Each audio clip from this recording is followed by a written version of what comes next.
And we're very good at linear thinking, extremely good. We want to send a rocket to the moon. How do we do that? We assemble all the parts. We get, the maths right. We send a rocket to the moon. Linear thinking, really, really good. We're incredibly bad at complexity and systemic thinking. However, if we connect to the web of life, it is complexity. And then all we have to do is ask of it, what do you want of me? And be able to respond to the answer in real time. We can get very easily stuck in procedural stuff. And up to a point, the future guardian thing's really important, and procedural stuff matters.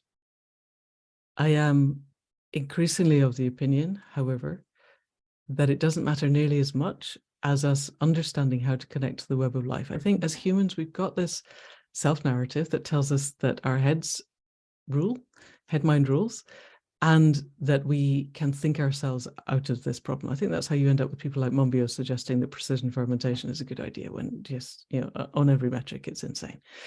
Because they've devised a solution for a particular problem and not looked at the systemic whole.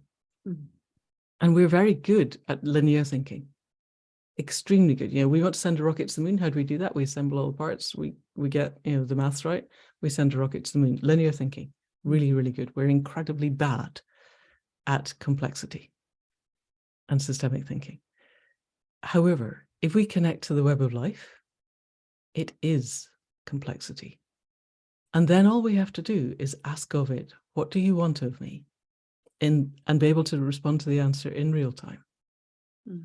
And that, it doesn't sound as sexy as setting up a new parliament and a new financial system and a whole new method of governance, but I think it comes first. And so then how do we get a critical mass of people who can actually do that?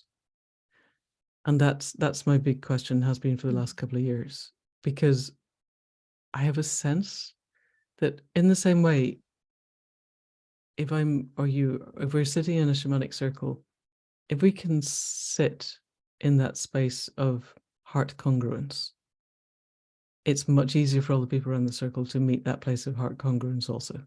If I sit there being jangled, say what you mean when you say heart congruence? What is it that you're meaning? It's a felt sense of, I am connected to the things that I believe I can connect to. I'm connected to my sense of the heart mind of the earth. I'm connected to my sense of the heart mind of the universe.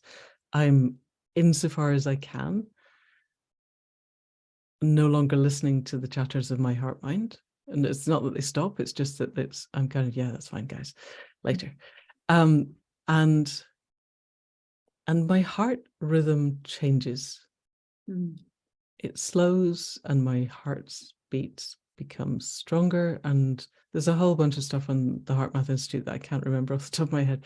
But that if we get into that space, it's measurable from a reasonable distance away. Horses apparently measurable from half a kilometer away. Wow. Although I heard that once, I haven't ever found the primary data. But anyway, but certainly, there's a whole thing called trust technique. If I go and sit and meditate up the hill, the horses will come and lie down next to me. Hmm.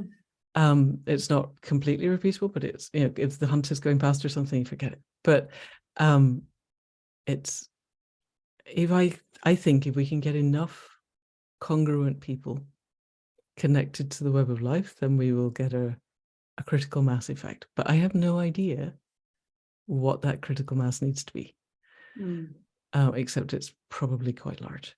So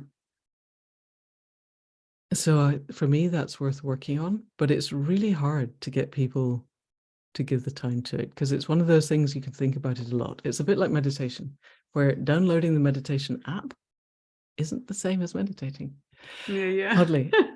Millions of people download the apps, and something like 10% actually use them. And even then, you've got the meditation app going in your ear and you're still looking at Twitter or Facebook or TikTok. No. That's not meditating. That's having a meditation app running in your ear. It's a different thing.